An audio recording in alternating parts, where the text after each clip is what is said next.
Bismillahirrahmanirrahim. Assalamu alaikum, my dear students. How are you? I hope you are enjoying the best of health. I welcome you in my class, that is English for grade 3. We are learning unit 9. Its title is Good Behavior. My dear fellow teachers, this lesson plan, PowerPoint presentation and worksheet links are given. You may click it, download it, follow it as it is or modify it for your convenience. I'm going to deliver my lecture according to this lesson plan. And yes, my dear children, today we are going to continue and complete reading and comprehension of this unit. And before this, in your unit 2, I have taught you how to use post-reading strategies to respond to text by relating with it your own experiences. I hope you remember this concept because we are going to practice it further to use post-reading strategies to respond to the text by relating what is read to their own experiences, use the reading text as a model for their own writing, and ask questions to understand text. These are our today's SLOs. Let's start with the name of Allah subhanahu wa ta'ala. Allah mentions in Quran, Surah Al-Baqarah, verse 177, righteousness is not that you turn your faces towards the east or the west, but true righteousness is in one who believes in Allah, the last day, the angels, the book, and the prophets, and gives wealth in spite of love for it to relatives, orphans, the needy, the traveler, those who ask for help, and for freeing slaves. Yes, my dear students, as I told you yesterday, this beautiful verse is telling us to spend wealth in the way of Allah subhanahu wa ta'ala is equally important as to believe in Allah. Because beta, it's command of Allah subhanahu wa ta'ala that spend your money, spend your wealth in the way of Allah in spite of love for it. Because we think we need it, why should we? But when we spend in the way of Allah subhanahu wa ta'ala, Allah returns it to us by multiplying, by adding it, inshallah. That's why whatever we have, we should spend it in the way of Allah subhanahu wa ta'ala. So yesterday we were studying about this story and we just read it till here. This part of the story, what happened? First you tell me, what do you think? Why was the master angry? What happened, by the way? Sayyid Jawad was about to take his dinner, and a servant of Saad, who is master of Sayyid Jawad, came. He said, come, master is calling you. He reached there, and why his master was angry, you have to tell the reason. Okay, pause the video, answer this question, and then come back. Yes, my dear children, why was master angry? Because Sayyid Jawad's neighbor were not having food. They were hungry for a week, and he did not know that, okay? So let's see what happened next. From this point, I'm going to start reading again. Listen carefully and pay attention because during reading, I'm going to ask few questions. So listen carefully. That is why I am unhappy. How can you be unaware? And what does unaware mean? Not aware or having not having knowledge of your own neighbor. So he said, I did not know about that. And master is saying, that's why I'm upset, that how can you be unaware? So better tell me, is the excuse that I'm unaware acceptable? Like when you say, oh, I did not know that, is it acceptable all the time? Pause the video, answer this question to your teacher, and then come back.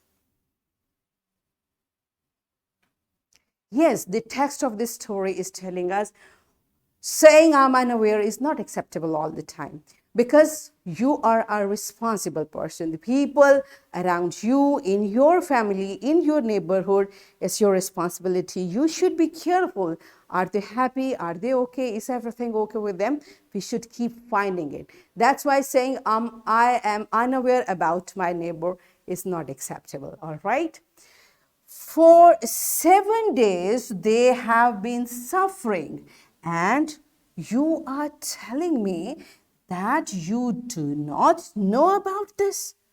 Well, if you had the knowledge and yet you ignored their plight, and what does plight mean? Plight means an unpleasant condition when someone is in trouble. Okay, plight means when someone is in trouble. So he said, if you ignored their plight, you cannot even be called a good Muslim, said Saad. Now, my dear children, according to this statement, which quality of a good Muslim this statement is referring to? What is the quality of a good Muslim? Pause the video, answer this question to your teacher, and then come back. Yes, my dear students, I hope you could connect it that a good Muslim cannot ignore others' plight. Means when a good Muslim finds a person in trouble, what does he do? He tries to help them. And a good Muslim cannot ignore, okay, it's their problem, they will fix it. No, better we should go, we should find out what's the problem and how we can help them. This is a quality of a good Muslim, all right? Then he instructed him to take all the food lying before him to his neighbor. Eat with him so that he does not feel embarrassed. Take this money for his future food. Place it under his pillow or carpet so that he may not be humiliated, and inform me when this work is done, then I shall eat. Now what happened? Master Saad is instructing Sayyid Jawad, like, take this food, give it to them, take this money and don't give it to them, just place it silently, quietly, so that they will not feel it like someone is giving us money. You see, beta, this is the way how we should help others. Like in a very silent way, they should not be embarrassed like, oh, we are in a bad condition, okay? So these are the instructions. And then he said, when this work is done, then come and tell me, then I will eat. Till that time, I will not eat anything, all right? So what happened next?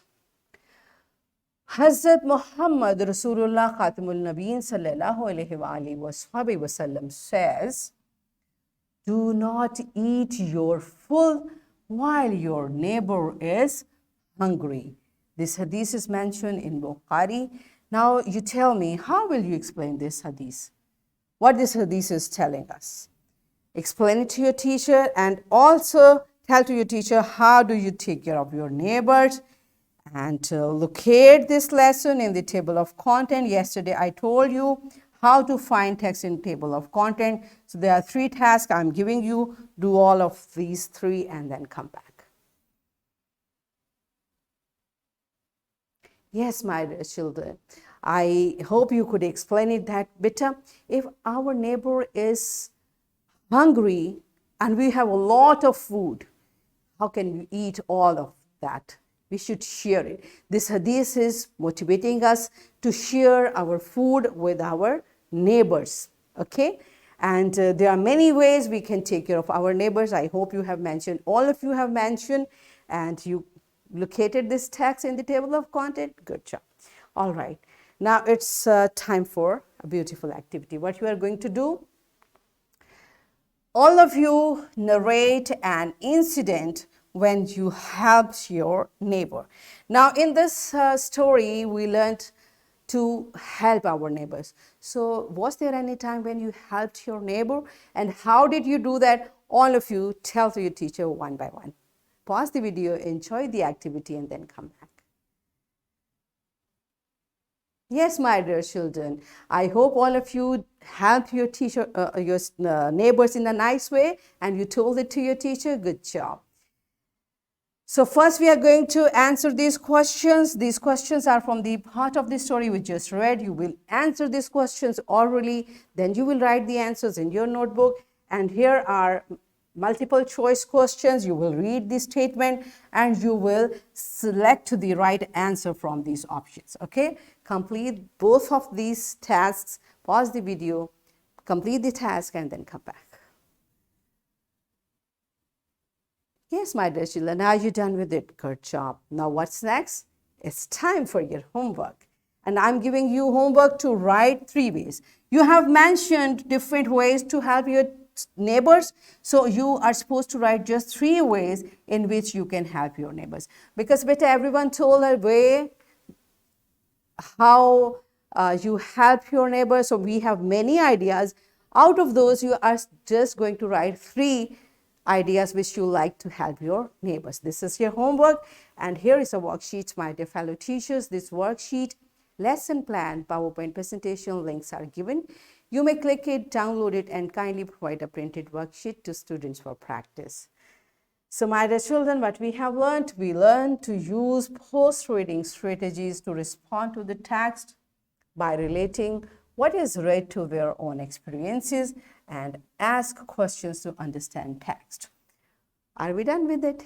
Yes. So that's it for today.